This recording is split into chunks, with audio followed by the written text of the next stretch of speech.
on the Isle of Eigg off the west coast of Scotland, and I'm here on a very auspicious day. In fact, probably the most important day since the community buyout in 1997. Let me give you some context first.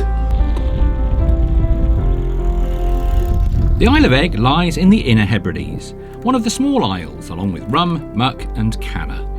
For all of its existence, the island has been dominated by the volcanic outcrop known as An Sgurr. And for most of its existence, it has also been dominated by lairds, private landowners who have rarely cared much for the welfare of the islanders. The situation became more frustrating in the late 20th century, with a succession of absentee landlords, such as the German artists Schellenberg and then Maruma. Investment was lacking and the islanders' wishes were constantly blocked. In the end, enough was enough. In 1997, the islanders took their cause to the nation and with blood, sweat and tears achieved the impossible, a community buyout. The islanders of Eigg now faced different challenges, but the future was much brighter. This was the only shop on Eigg until the 1990s, so it's obvious how far the island has come. It's now a wonderful little museum cataloguing both the progress of the community buyout and also the wildlife and earlier history. It's also a great place to get some respite from the rain. Time to get back on the electric bike.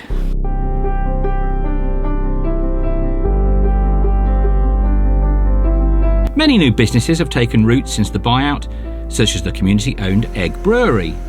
Tasty beer that's handcrafted every step of the way, from mash in to labelling. And a great way to recycle the abundant water.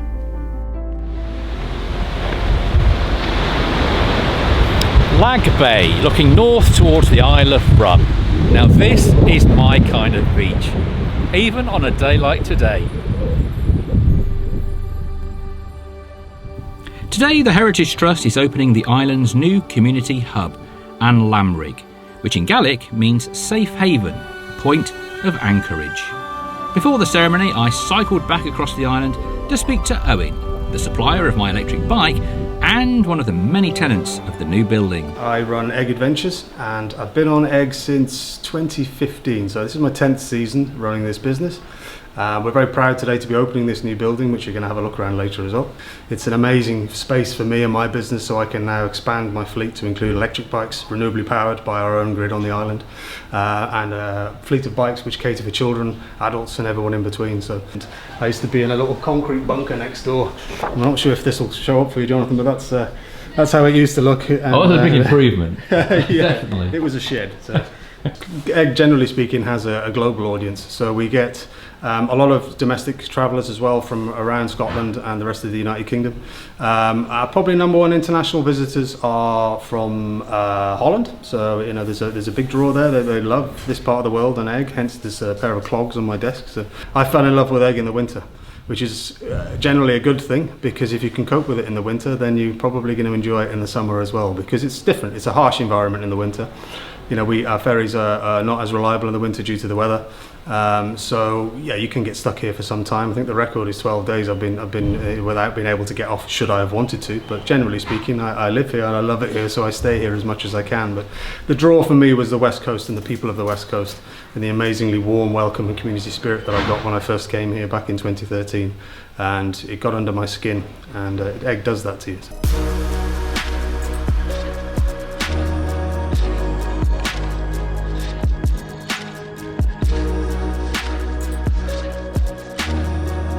A host of friends and stakeholders have made their way across the sea for the grand opening.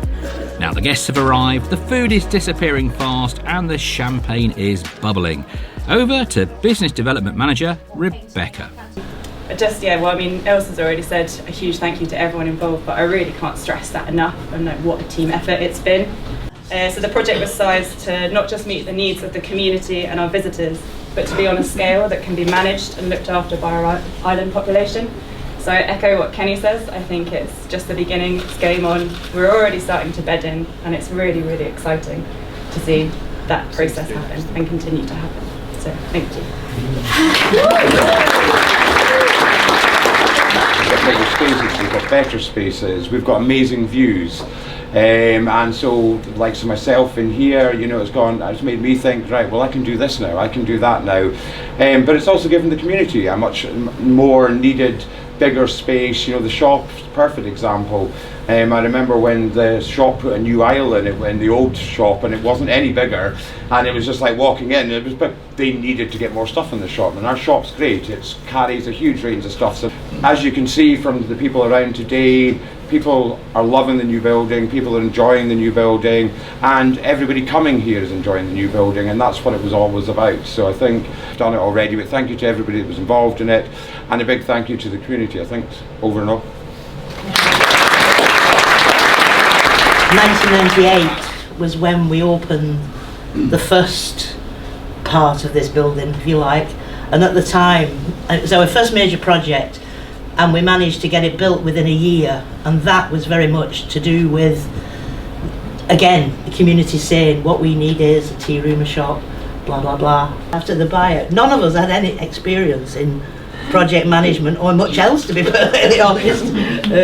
So we had a steep learning curve, big steep learning curve. Anyway, all these years later, this is just, you know, that building then that we were so pleased with at the time obviously became too small and not suitable for our needs anymore. And now we've got this, which is absolutely fantastic. The one big person in this is Rebecca.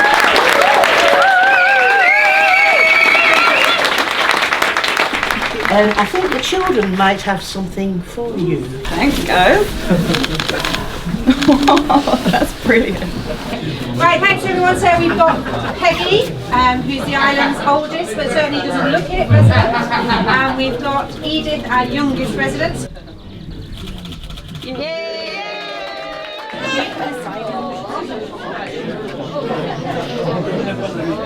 You ready? 1, 2, 3.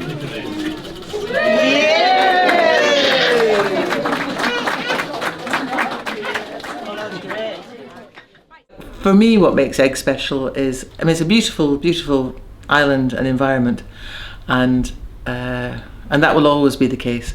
But what makes it special really is the people. And whenever people come to visit, or whether they come to stay and live here, that's consistently the thing that is remarked upon.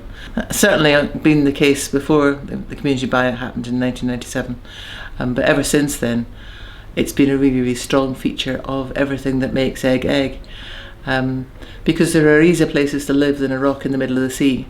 But the reality is that all of the time we're thinking about the generations that are to come, and how we can make the place thrive now and into the future.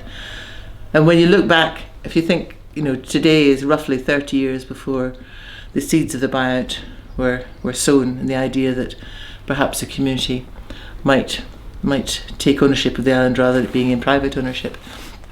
And at that point there were 63 people living here, and there's now 115, and the difference is just night and day, from the point of view of living conditions, job opportunities, you know, the environment, the fact we have electricity, the way that people live and how people live has grown our population, and has encouraged people to come and make a life here. So we've set ourselves a target of reaching carbon net zero by 2030. So when we're looking at expanding our electricity system so that it produces enough electricity so that we can remove all fossil fuels from heating and cooking and allowing people to charge electric vehicles. Again, it's about deciding that we're going to do something collectively, but it's not just about us now, it's about how we can do that and contribute to the wider world.